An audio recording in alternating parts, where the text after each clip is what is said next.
기억하는 감사, 이웃과 나누는 축복이라는 제목으로 맥주 감사절 말씀을 함께 나누겠습니다. 미국의 유명한 교육학자이자 저술가인 윌리엄 아서 워드라고 하는 사람이 있는데요. 이분이 감사에 대해서 이런 깊은 통찰을 우리에게 남겨주었습니다. 그는 다음과 같이 말했습니다. 감사를 느끼고도 표현하지 않는 것은 선물을 예쁘게 포장만 해놓고 상대방에게 주지 않는 것과 같다. 충분히 공감되는 말이죠. 여러분, 우리는 매 순간 하나님의 크신 은혜 속에서 살아가고 있습니다. 그러나 그 은혜를 당연히 여기거나 마음속으로만 생각하고 표현하지 않는다면 그것은 진정한 감사가 아니라는 것입니다. 하나님은 물론 우리 마음의 중심을 보시죠.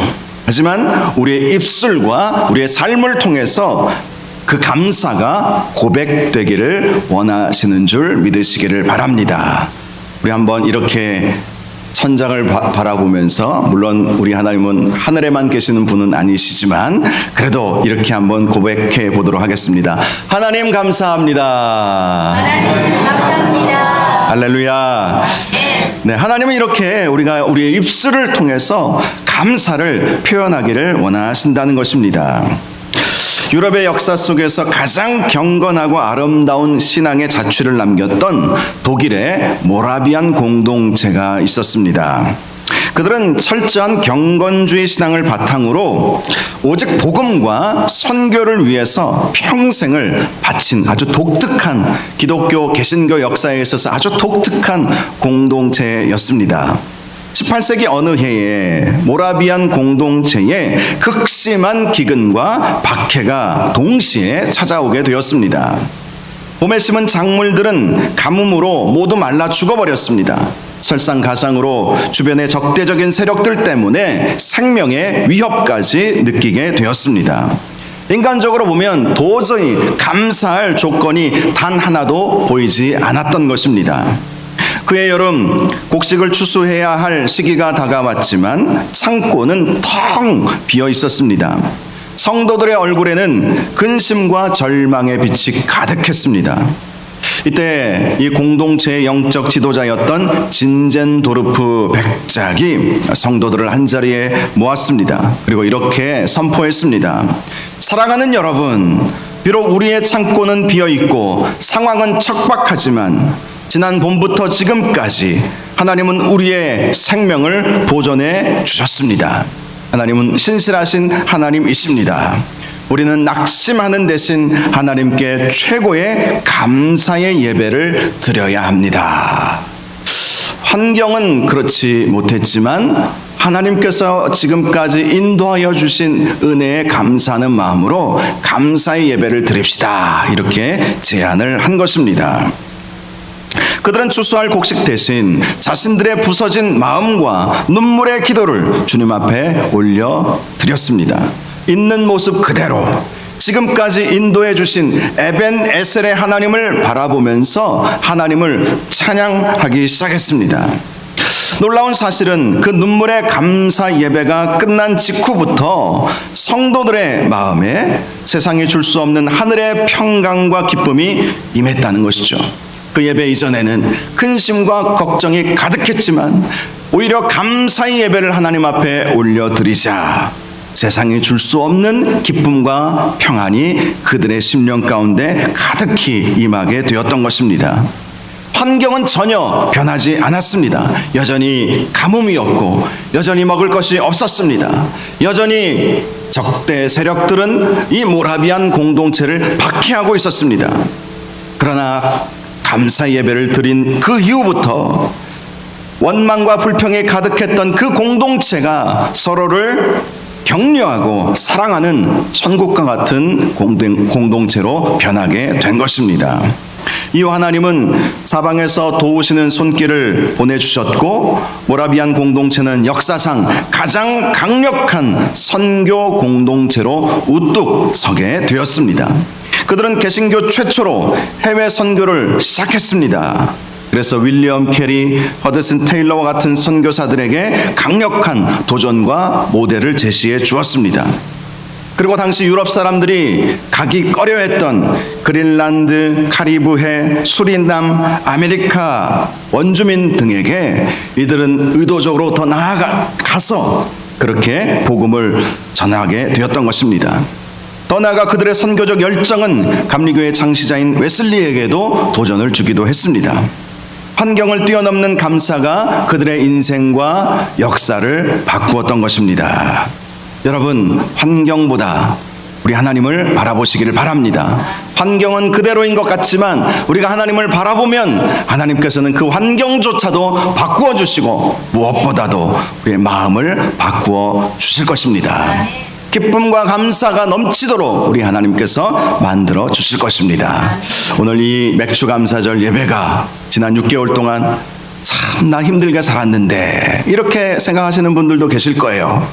먹고 사느라 너무 힘들었는데 아무리 생각해 보아도 감사의 조건은 많지 않은 것 같은데, 그러나 여러분, 오히려 더 하나님 앞에 감사의 예배를 이 시간 드릴 수 있기를 바랍니다. 그러면 지난 6개월 힘들고 어려웠을지라도 앞으로 올해 남은 6개월은 하나님의 더 크신 은혜와 사랑이 넘치게 될 것입니다. 오늘 본문은 이스라엘 백성이 가나안 땅에 들어가서 지켜야 할 3대 절기 중에 하나인 77절에 대한 규례의 말씀이 나와 있습니다.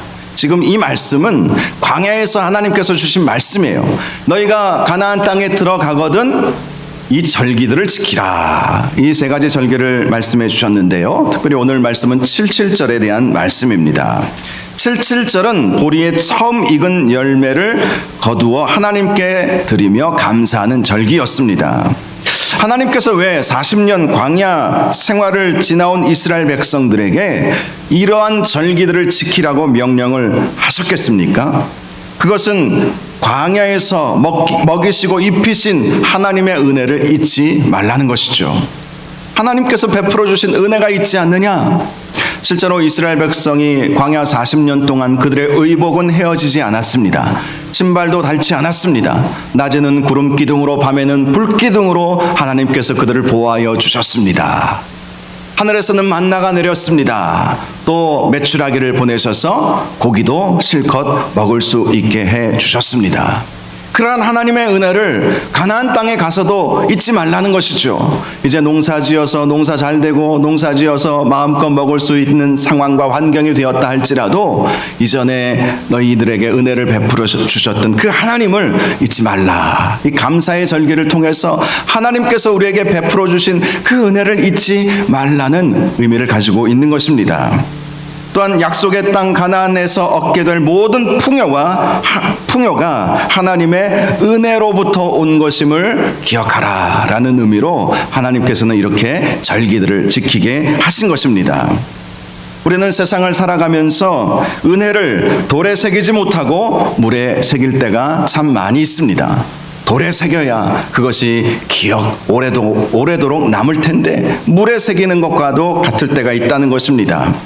반대로 원망과 불평은 가슴 뼛속 깊이 새기며 살아갈 때도 많이 있습니다. 여러분 한번 생각해 보십시오. 여러분에게 은혜를 베풀어 준 사람이 더 기억에 남습니까? 아니면 나를 미워하고 나에게 손해를 끼친 사람을 더 기억하십니까?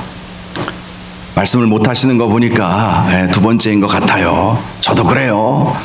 살아오면서 저에게 참 잘해 주었던 그런 분들도 많이 계시지만, 은혜를 베풀어 주셨던 분들도 많이 계시지만, 그런 분들은 누굴까 가만히 이렇게 생각해 보아야 겨우 기억에 납니다. 그런데 나를 미워하거나 나에게 손해를 끼친 그런 분들은 여전히 잠잘 때도 생각이 나요. 잠잘 때도 그때 그 꿈을 꾸는 거예요. 그때 그 꿈을. 그만큼 원망과 불평의 상황은 영혼 깊숙이 새기게 된다는 것이죠. 그러나 우리가 믿는 개혁주의 신앙, 우리 교단은 개혁주의 신학을 따르죠. 개혁주의 신학은 하나님의 절대 주권을 인정하는 신학입니다. 하나님의 절대 주권, 비록 우리의 삶 속에서 여러 가지 좋지 않은 상황이 있었을지라도 그것은 하나님의 주권 아래에서 이루어진 것이고 우리 하나님은 합력하여 선으로 이루어주시는 하나님이심을 우리는 믿는 그 믿음을 가지고 있어야 하는 것입니다. 내 삶의 모든 순간이 하나님의 은혜임을 그래서 우리는 날마다 고백해야 하는 것입니다. 오늘 본문 9절을 보시기 바랍니다. 7주를 셀지니 곡식의 낫을 대는 첫날부터 7주를 세어라 이렇게 말씀을 하고 있습니다. 여기서 곡식의 낫을 대는 첫날은 6월절이 지난 후 첫 안식일 이튿날 즉 초실절을 의미하는 것입니다. 곡식의 낫을 대는 첫날은 초실절. 6월절, 이스라엘은 6월절 절기를 가장 중요한 절기로 지켰죠. 출애굽할 수 있도록 이 사망의 권세를 6월 담을 넘을 수 있도록 하심으로 이스라엘 백성이 출애굽할 수 있었죠. 그것을 기념하는 절기가 6월절, 이스라엘의 가장 중요한 6월절이라고 하는 절기입니다. 그리고 그 6월절 안식일이 끝나고 난 그 다음날 이제 초실절이라고 해서 이제 곡식을 수확하기 시작하게 되었습니다. 그 날로부터 7주간 즉 49일을 계산하여서 그 다음 날인 50번째 되는 날에 이 77절을 지키라라는 것입니다. 계산하기가 좋죠. 77절, 77에 49, 그 다음 날 그렇게 계산을 하면 되죠. 그래서 이 맥추절을 다른 말로 77절, 또 다른 말로 오순절 이렇게 부르는 것입니다. 하나님은 이스라엘 백성들에게 시간의 흐름을 정확하게 계산하라 라고 말씀을 하신 것입니다. 매일매일 곡식을 거두며 지나간 7주간의 날들을 계수하라 라는 것입니다. 이렇게 날짜를 세는 행위 속에는 아주 중요한 영적인 의미가 담겨져 있었습니다. 그것은 하나님의 은혜의 발자취를 추적하는 삶을 살라는 말씀인 것입니다. 하나님께서 하루하루 은혜를 베풀어 주시지 않았느냐. 지난 49일 동안 너희들이 추수를 하면서 하나님의 은혜를 경험하지 않았느냐. 매일매일 하나님께서 주신 은혜가 있지 않느냐. 그것을 계수해 보라는 것이죠. 여러분, 우리의 인생 가운데 또 지나온 6개월 동안 하루하루 생각해 보면 하나님께서 은혜 베풀어 주셨기에 살아갈 수 있었던 것입니다. 우리는 그것을 잊어버렸을지 모르지만 하나님께서 은혜 베풀어 주셨기에 하루하루 한 시간 한 시간이 하나님의 은혜로 우리는 살아왔던 거예요. 그것을 잊지 말라는 거예요. 어떤 날은 참 슬픔이 있고 아픔이 있고 고통이 있었을지라도 그 날이라 할지라도 그 날에 하나님께서 베풀어 주신 은혜들이 있다는 것이죠. 고통만 생각할 것이 아니라 그 고통 중에서도 하나님께서 베풀어 주신 은혜들을 생각해 보라는 거예요. 매일매일 그 49일 동안 하나님께서 베풀어 주신 그 은혜들이 있지 않느냐. 그것을 하루하루 계수하라 라고 말씀을 하신 것입니다. 시편 90편 12절을 보면 우리에게 우리 날 계수함을 가르치사 지혜로운 마음을 얻게 하소서 이렇게 말씀을 하고 있습니다. 우리의 날을 계수하는 그러한 지혜가 우리에게 있어야 한다는 것입니다. 하나님께서 우리에게 날마다 은혜를 베풀어 주셨군요. 어떤 특정한 날에는 우리가 참 힘들고 눈물로 하루를 지내었던 날이라 할지라도 그날에 하나님께서 베풀어 주신 은혜가 있었다는 거예요.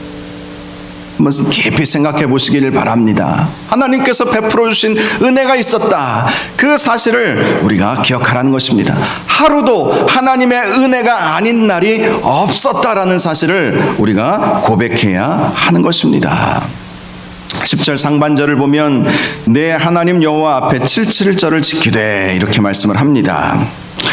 여러분, 이 절기는 하나님 앞에서 드리는 절기여야 한다 이렇게 말씀을 하고 있는 것입니다. 즉 이 맥추절의 절기는 사람에게 보이기 위한 절기가 아니라는 것이죠. 철저하게 여호와 하나님 앞에 지켜야 하는 신앙적인 의무라는 것입니다. 실제로 우리가 구원받은 성도로서 드리는 모든 감사는 삶의 주인이신 하나님께로 향해야 하는 것입니다. 사도 바울은 로마서 11장 36절에서 이는 만물이 주에게서 나오고 주로 말미암고 주에게로 돌아감이라 그에게 영광이 세세에 있을지로다 이렇게 고백을 했습니다. 우리의 생명도 우리의 가정도 우리의 사업도 우리의 직장도 우리의 자녀도 모두 주님께로부터 나온 것입니다. 그러므로 모든 것에 감사를 우리 주님은 받으시기에 합당하신 분이신 것이죠.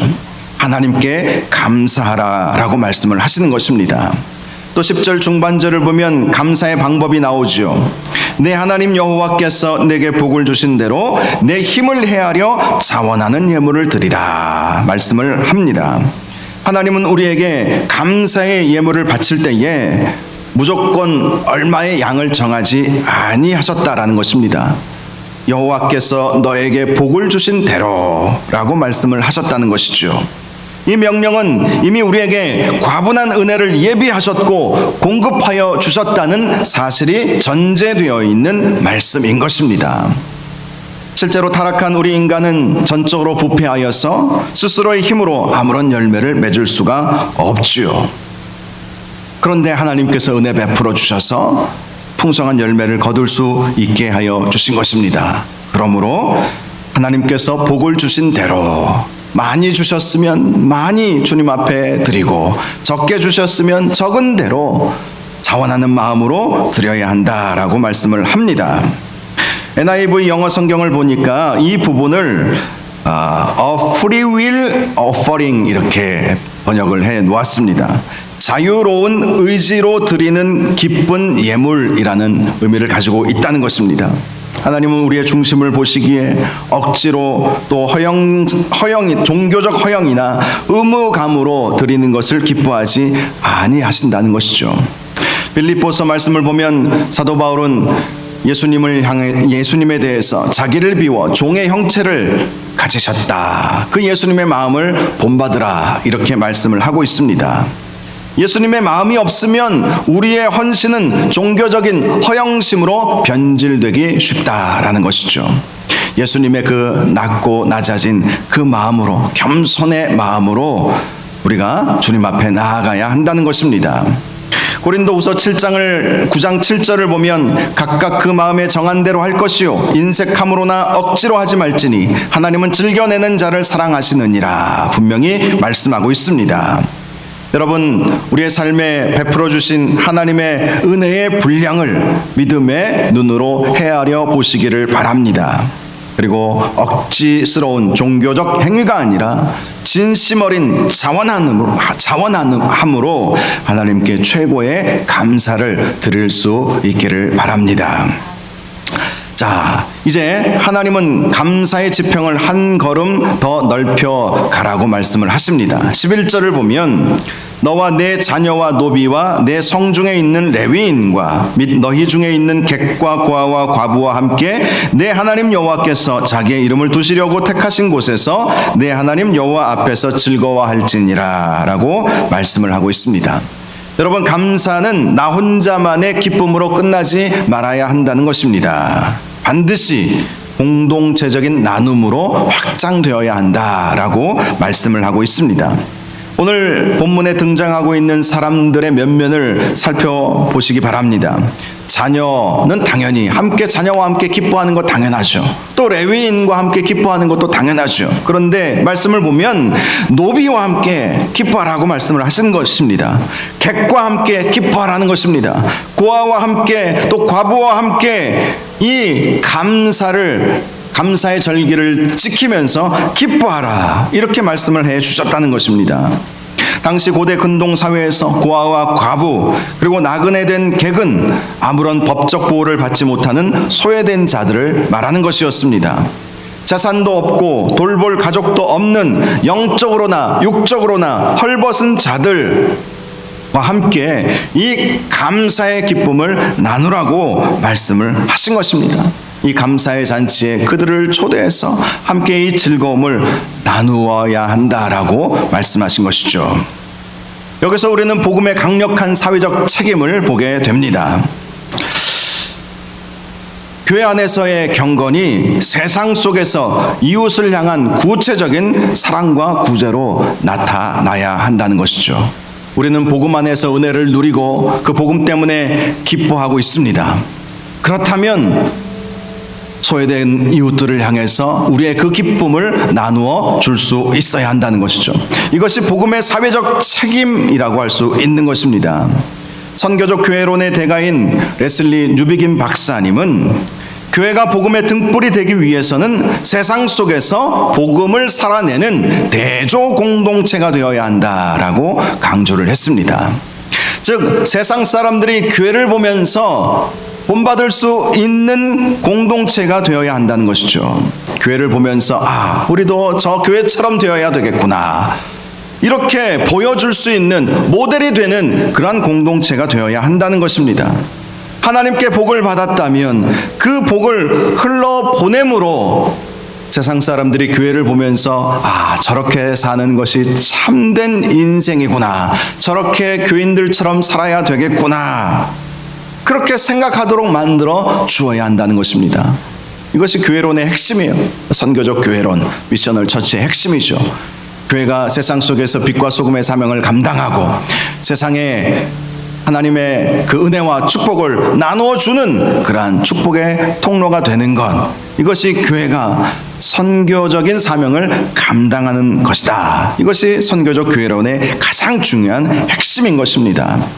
즉 나 혼자 배부르고 나 혼자 즐거워하는 감사는 성경이 말하는 참된 감사가 아니다라는 것이죠. 맥추절을 맞이하면서 하나님께서 추수의 기쁨을 주셨으니 나 혼자 즐기자, 우리 가족만 즐기자, 이렇게 해서는 안 된다는 것입니다. 소외된 이웃에게로 하나님께서 베풀어 주신 그 은혜의 산물들을 나누어 주면서 함께 즐거워할 수 있어야 한다는 것입니다. 우리가 가정과 직장 그리고 교회에서 미랄처럼 썩어지고 낮아질 때에 생명의 역사가 일어나게 될 것입니다. 내 주변에 연약한 지체들, 영적으로 소외당하고 있는 이웃들에게 따뜻한 손길을 내미는 그리스도의 마음을 우리는 품어야 할 것입니다. 그럴 때 하나님께서 우리의 감사를 더 기뻐 받으실 줄로 믿으시기를 바랍니다. 마지막 12절을 보면 하나님께서 이 모든 명령을 주시는 궁극적인 이유가 명확하게 드러나죠. 너는 애굽에서 종 되었던 것을 기억하고 이 규례를 지켜 행할지니라. 이스라엘 백성은 본래 애굽에서 노예 민족이지 않았습니까? 그들은 채찍질 당하며 소망 없이 살아갔던 비참한 인생들이었습니다. 스스로의 힘으로는 절대로 그 압제에서 벗어날 수 없었던 전적으로 무능력한 사람들이었습니다. 그러나 하나님께서 모세를 그들에게 보내시고 그들을 출애굽하게 하신 것이죠. 유월절 어린 양의 피로 그들을 구원하여 주신 것입니다. 그리고 홍해를 가르시고 광야를 지나 젖과 꿀이 흐르는 약속의 땅까지 그들을 인도하여 주신 것입니다. 그러므로 가나안에서 누리는 모든 수확물은 이스라엘 백성이 농사를 잘 지어서 얻은 것이 아니죠. 그들이 잘나서 얻은 것이 전혀 아닙니다. 전적인 하나님의 은혜의 산물인 것입니다. 우리도 마찬가지죠. 우리가 공부를 잘해서 좋은 대학 다니고 또 좋은 직장 얻어서 월급도 많이 받은 것처럼 생각할지 모르지만 아니올시다, 아니라는 거예요.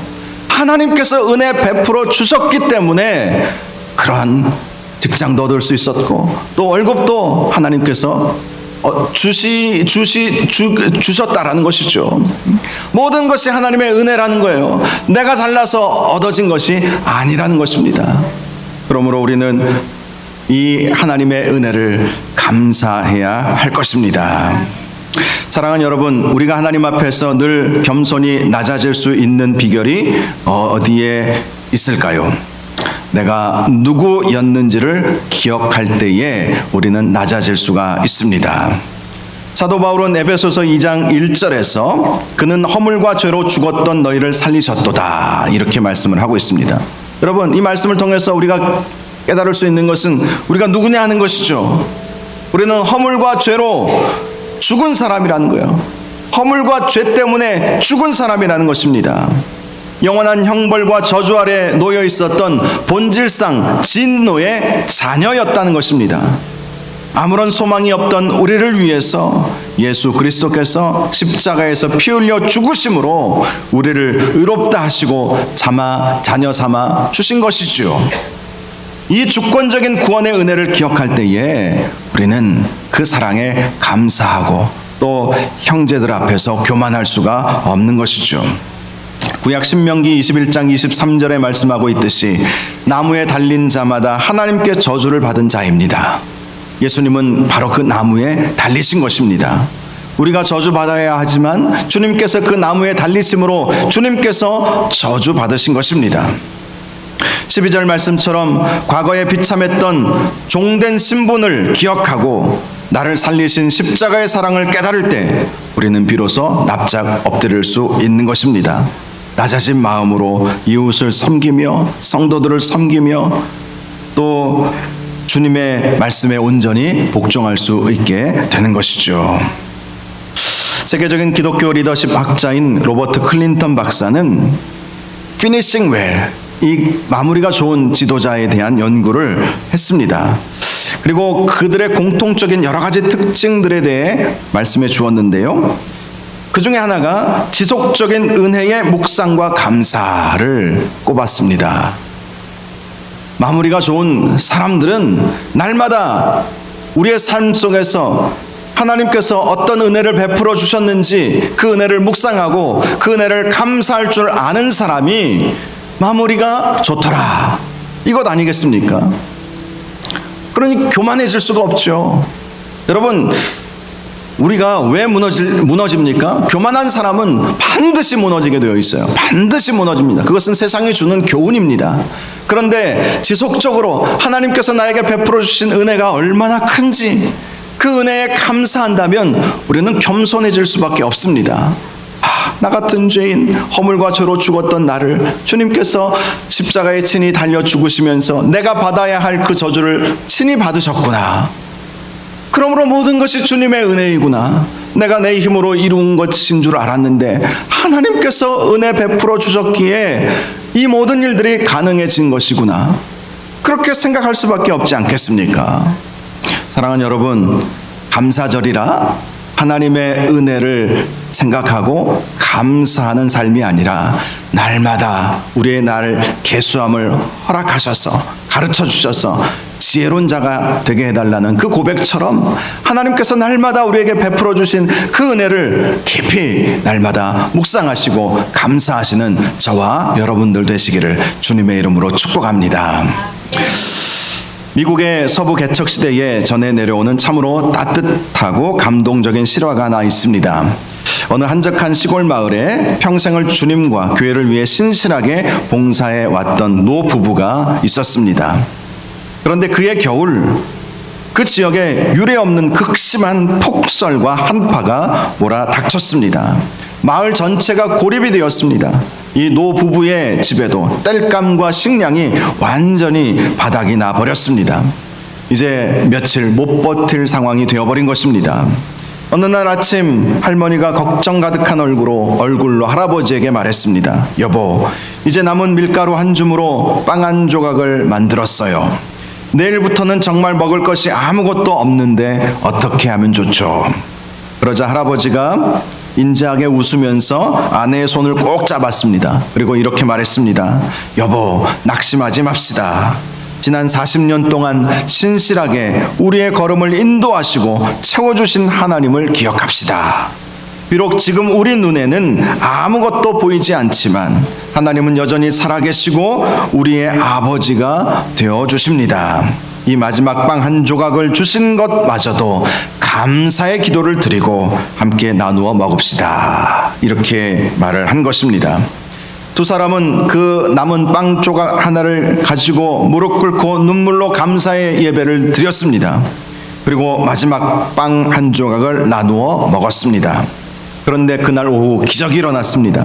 마을에 눈을 치우던 제설대원들과 이웃교회 성도들이 이 노부부의 안부가 걱정이 되어서 허리까지 차오르는 눈을 헤치고 그 집에 찾아온 것입니다. 그들의 손에는 몇 달 동안 먹고도 남을 풍성한 식량과 따뜻한 땔감이 가득 들려 있었습니다. 노 부부의 환경을 초월한 감사의 고백이 하나님의 주권적인 도움의 손길을 움직였던 것입니다. 목사님, 우연히 그럴 수도 있죠. 믿음 없는 소리 하지 마시고, 여러분, 모든 것이 하나님의 은혜예요. 우연처럼 보이지만 하나님께서 역사하신 것입니다. 우리가 하나님 앞에 감사할 때 하나님은 이러한 기적을 우리에게 베풀어 주실 것입니다. 올 상반기 동안 하나님께서 베풀어 주신 은혜가 크죠? 믿습니까? 아멘. 하나님께서 우리에게 베풀어 주신 은혜가 너무나 큽니다. 너무 감사합니다. 이렇게 고백할 수 있기를 바랍니다. 말씀을 마치면서 오늘 말씀의 세 가지 잊지 말아야 할 것을 다시 한번 정리해서 말씀드리고자 합니다. 첫 번째, 날마다 베풀어 주신 은혜의 날들을 믿음으로 계수하시기 바랍니다. 믿음으로 계수하십시오. 하루도 하나님께서 은혜 베풀어 주지 않은 날이 없으실 것입니다.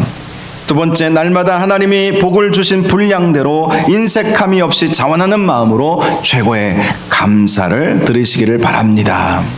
자원하는 마음으로 하나님 앞에 예물도 드리고 마음도 드려서 우리의 감사를 표현하시기 바랍니다. 세 번째, 나에게 주신 복과 은혜를 내 주변의 연약한 이웃들과 함께 나누는 축복의 통로가 되시기를 바랍니다. 맥주감사절, 바로 이러한 축복의 통로가 되는 기회다, 이렇게 생각을 하시고 우리의 삶에 정말 하나님께서 베풀어 주신 감사를 늘 나누며 살아갈 수 있는 저와 여러분들 되시기를 주님의 이름으로 축원합니다. 이 시간 우리 함께 찬양하겠습니다. 우리 조금 전에 불렀던 감사 위에 감사라는 제목의 찬양입니다. 감사 위에 감사를 덮을 때 참 이 가사가 마음에 와닿더라고요. 감사 위에 감사를 덮는 것, 날마다 우리가 감사의 삶을 살아갈 때에 우리의 삶에는 더 놀라운 하나님의 역사가 일어나게 될 것입니다. 우리 함께 말씀 생각하면서 감사 위에 감사, 우리 함께 찬양하겠습니다.